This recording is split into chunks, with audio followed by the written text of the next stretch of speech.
बऱ्याच महिलांची तक्रार असते की सुरळीच्या वड्या बनवताना पिठात गाठी होतात किंवा सुरळी गुंडळताना तुटली जाते. तर आज मी तुम्हाला एकदम सोप्या पद्धतीने ही रेसिपी सांगणार आहे आणि एकदम परफेक्ट सांगणार आहे, त्याच्यामुळे तुम्हाला काही प्रॉब्लेम येणार नाही. तर आपण ह्या वाटीचं मेजरमेंट ठेवायचं आहे. इथं हरभऱ्याची डाळ मी दळून आणलेली आहे आणि महत्त्वाची गोष्ट आपल्याला पीठ चाळून घ्यायचं आहे. मी हे पीठ चाळून ठेवलेलं आहे आणि पीठ वाटीत भरताना असं आपल्याला चमच्याच्या साहाय्याने भरायचं आहे. एकदम असं दाबून पण भरायचं नाही, हलकं हलकं असं वरपर्यंत आपल्याला पीठ भरून घ्यायचं आहे. जास्त जर पीठ दाबून घेतलं ना तर त्याला ताकाचं प्रमाण कमी पडेल आणि मग एकदम घट्ट असं पीठ होईल. तर बघा आता हलक्या हाताने फक्त मी वरनं दाबून घेत आहे. इथं आपण 1 वाटी पीठ घेतलेलं आहे. आता 1 वाटी पिठासाठी मी ह्याच वाटीने आता दही घेतलेलं आहे. 1 वाटी दही घेतलेलं आहे आणि त्याच्यात 3 वाटी पाणी घातलेलं आहे आणि ते चांगलं रवीने हाटून घेतलेलं आहे. आपल्याला हे ताक पूर्ण लागणार नाही आहे, फक्त मी आपल्याला घरी ताक बनवायचं मेजरमेंट तुम्हाला सांगितलेलं आहे. आपल्याला इथं जेवढं हवं आहे तेवढंच आपण त्याच वाटीने मोजून घेणार आहोत. तर आता बघा ह्याच्यातल्या सगळ्या गुठळ्या वगैरे आपण मोडून घेतलेल्या आहेत. आता आपण ह्याच वाटीने ताक घ्यायचं आहे. आपण ताक 2.5 वाटी घेणार आहोत. पहिल्यांदा मी अर्धी वाटी ताक घातलंय आणि पीठ सगळं आपल्याला हलवून घ्यायचं आहे रवीने. म्हणजे काय याच्यात गुठळ्या वगैरे होऊ नयेत म्हणून एकदम आपल्याला सगळं ताक ओतायचं नाही, थोडं थोडं घालायचं आहे. तर बघा पीठ आपण घरी डाळ आणून दळलं का नाही की बिलकुलसुद्धा गुठळ्या याच्यात होत नाहीत. तरीसुद्धा आपण थोडं थोडं घालूनच हे सगळं व्यवस्थित फिरवून घ्यायचं आहे. आता आपण अजून 1 वाटी ताक याच्यात ओतायचं आहे आणि सगळं व्यवस्थित एकसारखं फिरवून घ्यायचं आहे. आपण एवढं बनवलं आहे ताक, त्याच्यामुळे आपण एवढं काही ओतणार नाही आहे. आपल्या जेवढं लागणार आहे मोजून तेवढंच घ्यायचं आहे. तर सगळं बघा व्यवस्थित असं फिरवून घ्यायचं म्हणजे सगळं पीठ एकसारखं होतं. जास्त घट्ट नाही आणि जास्त पातळ नाही करायचं आहे आपल्याला, एकदम मोजून परफेक्ट करायचं आहे. तर बघा एकसुद्धा गुठळी राहिलेली नाही आहे. आपण सगळं व्यवस्थित हलवून घेतलेलं आहे. आता 1 वाटी राहिली होती तेही ताक ओतलं आहे. आपण पहिल्यांदा अर्धी वाटी ओतलं, त्याच्यानंतर 1 वाटी ओतलं आणि त्याच्यानंतर परत 1 वाटी, असं आपण 1 वाटी बेसन पिठाला 2.5 वाटी ताक ओतलेलं आहे. हे प्रमाण व्यवस्थित लक्षात ठेवा. तर ह्यासाठी तुम्ही पूर्ण रेसिपी पहा म्हणजे कुठेही चुकणार नाही. तर याच्यात एकही गुठळी झालेली नाही आहे. इथं मी 2 मिरच्या आणि अर्धा इंच अद्रक साल काढून बारीक असं कुटून घेतलेलं आहे. तुम्हाला हवं असल्यास तुम्ही अजून मिरचीचं प्रमाण वाढवलं तरीसुद्धा चालेल. इथं लवंगी मिरच्या होत्या म्हणून मी छोट्या 2च घातलेल्या आहेत. आणि सगळं व्यवस्थित हलवून घ्यायचं. चवीनुसार ह्याच्यात छोटा 1 चमचा मीठ घालायचं आहे आणि परत सगळं व्यवस्थित असं ढवळून घ्यायचं आहे पीठ. आता मी याच कढईत पीठ बनवणार आहे, त्याच्यामुळे दुसरी काही भांडी जास्त आपण वापरणार नाही आहोत. आता चाळणीनं हे सगळं आपलं बेसन पिठाचं बॅटर आपण गाळून घ्यायचं आहे. तर बघा सगळं असं हलवून घ्यायचं.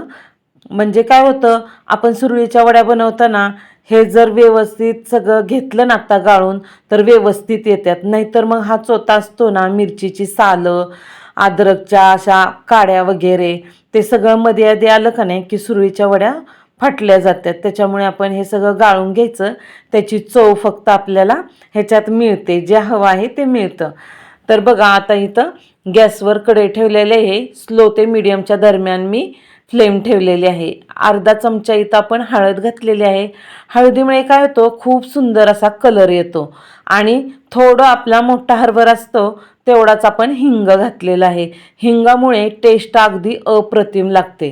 आणि आता बघा आपण काय करायचं आहे, महत्त्वाची गोष्ट, इथं स्लो ते मीडियमच्या दरम्यान फ्लेम ठेवलेली आहे. एकसारखं हलवत राहायचं आहे, कारण आपण पहिल्या स्टेपला चुकायचं नाही. पहिल्यांदाच व्यवस्थित हलवून घेतलं तर पुढं पीठ व्यवस्थित छान बनलं जातं. त्याच्यामुळे सुरळीच्या वड्यासुद्धा एकदम छान सुंदर अशा येतात. बऱ्याच महिलांची तक्रार असते की आम्ही पीठ बनवताना सगळ्या गाठी होतात, गुठळ्या गुठळ्या होतात, व्यवस्थित येत नाही. त्याचं कारण काय आहे, पहिल्यांदाच आपण जर व्यवस्थित चांगलं हलवून घेतलं ना तर पुढं नंतर पिठाच्या गुठळ्या होत नाहीत.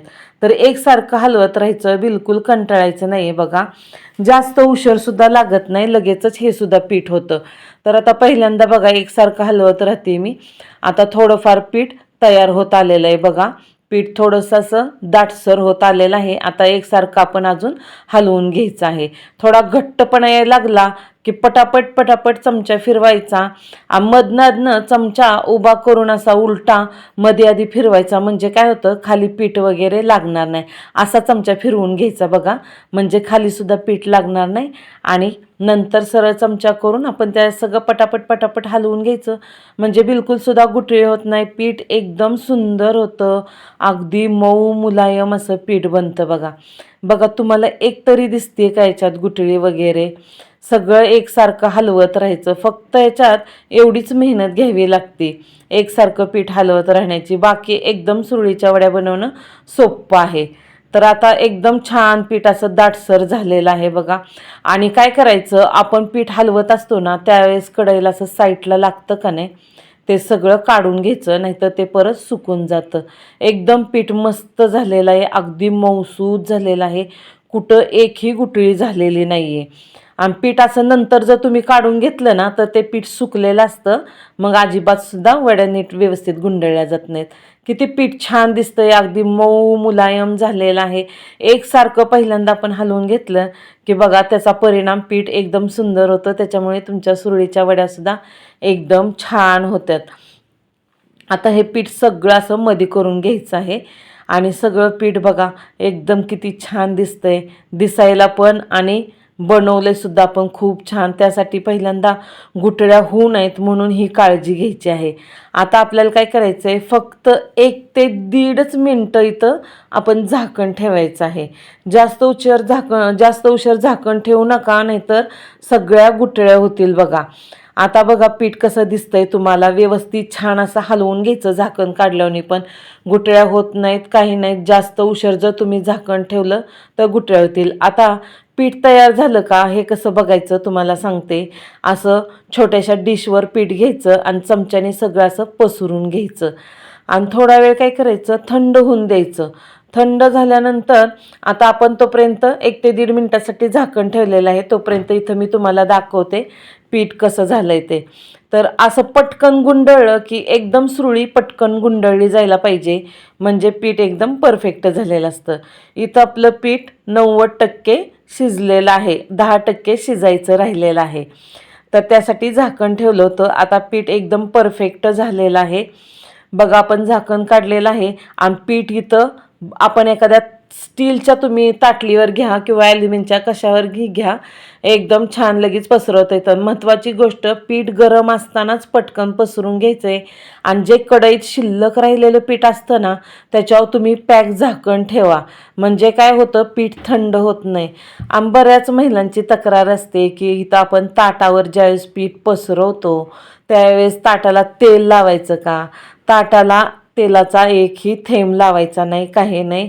अगदी कोरडं ताट पुसून घ्यायचं आणि त्याच्यावर हे पीठ जास्त जाड नाही जास्त पातळ नाही, एकदम मस्त असं फिरवून घ्यायचं. तुमच्याकडे एखादा चमचा असेल किंवा चाकूच्या एका साईडने फिरवून घेतलं तरीसुद्धा चालेल. आता एका ताटावर बनवून झालेलं आहे. आता मी हे दुसरं घेतलेलं आहे, दुसरं सगळं पीठ घेतलेलं आहे. पहिल्यांदा असं मी पळीने पसरून घेत आहे. सगळं असं व्यवस्थित पसरून घ्यायचं, कुठे एक गुठळी दिसत नाही का काही नाही. एकदम छान झालेलं आहे पीठ. सगळं पीठ असं पसरून घेऊया आपण, जास्त घट्ट पण नाही आणि जास्त पातळ पण नाही. सगळं पीठ पसरून झालं की तोपर्यंत आपण पहिलं ताट थंड व्हायला ठेवलेलं आहे. आणि महत्त्वाची गोष्ट लक्षात ठेवा, पीठ बिलकुलसुद्धा थंड होऊन देऊ नका. थंड झालं तर तुम्हाला असं पीठ पसरवता येणार नाही. तुम्ही म्हणसाल मग असं कसं काय झालं, आम्ही पसरवताना व्यवस्थित पसरवता आलं नाही. दोन्ही ताटं बघा एकदम छान मस्त गरम गरम असताना पटापट हात आपण हलवायचा आणि सगळं पसरून घ्यायचं आहे. आता इथं मी पिझ्झा कटरने कट करत आहे. तुमच्याकडं पिझ्झा कटर नसेल तर चाकूने तुम्ही केलं तरीसुद्धा चालेल. आपल्याला सुरळी किती लांब ठेवायची त्या अंदाजाने आपण पट्ट्या काढायच्या आहेत. आता याच्यावर आपण थोडेसे तीळ पसरून घ्यायचे आहेत बघा. एकदम सुंदर लागतं आतमध्ये असं तीळ खोबरं इथे पसरवलं. हे ओलं खोबरं आहे, शक्यतो ओलंच खोबरं घालायचं. ओलं खोबरं असं बारीक खिसून घ्यायचं. तीळ, ओलं खोबरं आणि थोडीशी कोथिंबीर घालायची. आणि नंतर कडेच्या साईडने आपण काय करायचं, चाकूच्या पट्टीने थोडीशी पट्टी उचलून घ्यायची आणि मग नंतर असं गुंडळायचं. शक्यतो तुम्ही दोन्ही हातांनी असं एकदम दाबून सुरळीची वडी गुंडळून घ्या. इथं मी तुम्हाला व्हिडिओ दाखवायचं म्हणून एका हाताने गुंडळलेलं आहे. दोन्ही हातांनी पटकन एकदम छान अशी दाबून सुरळीची वडी गुंडळायची, म्हणजे निसटत नाही, काही नाही, एकदम छान होती. आणि किती चांगल्या झाल्यात बघा सुरळीच्या वड्या, बिलकुल सुद्धा कुठं तुटल्या नाहीत, काही नाहीत. आणि ताटाला पीठही चिकटलं नाही. आपण तेलाचा हात न लावता सुद्धा, तेल वगैरे काही लावायची गरज नसते. आपण पीठ व्यवस्थित बनवलं का नाही की सुरळीच्या वड्यासुद्धा एकदम व्यवस्थित छान मस्त आणि एकदम परफेक्ट होतात. मी तुम्हाला सगळं प्रमाण एकदम परफेक्ट सांगितलेलं आहे, त्याच्यामुळे व्हिडिओ तुम्ही पूर्ण पहा, म्हणजे तुमची सुरळीची वडी बनवताना चुकणार नाही. आता ह्या सुरळीच्या वड्या अशाच नाहीत आपल्याला खायच्या आहेत, ह्याच्यासाठी आपल्याला एक मस्त टेस्टी अशी फोडणी बनवायची आहे. तर इथं छोट्या फोडणीच्या पॅनमध्ये मी एक पळी तेल घेतलेलं आहे. तेल चांगलं एकदम कडक करायचं. तेल कडक झालं की गॅस बंद करायचा. मोहरी टाकायची पहिल्यांदा. मोहरी छान तडतडली की नंतर जिरे टाकायचे आणि मस्तपैकी असा भरपूर कढीपत्ता टाकायचा. एकदम छान फोडणी होती आणि सगळी फोडणी चमच्याने अशी ह्याच्यावर पसरून घ्यायची सुरळीच्या वड्यांवर. सुरळीच्या वड्या बघा दिसायला सुद्धा एकदम सुंदर दिसतात, एकदम छान झाल्यात, परफेक्ट, आणि खायला सुद्धा खूप टेस्टी लागतात. आणि फोडणी घातल्यानंतर तर त्याची चव अगदी अप्रतिमच होते. तर सगळं असं पसरून घेतल्यानंतर त्याच्या अजून थोडेसे तीळ पसरवायचे, थोडंसं ओलं खोबरं खिसलेलं पसरवायचं आणि थोडी फ्रेश कोथिंबीर पसरवायची. एकदम सुंदर ह्या वड्या होत्यात. खूप सोपी रेसिपी आहे, तुम्ही सुद्धा करून पहा. मला कमेंटमध्ये सांगा तुमच्या सुरळीच्या वड्या कशा झाल्या. माझी रेसिपी आवडल्यास माझ्या चॅनलला लाईक आणि सबस्क्राईब करा.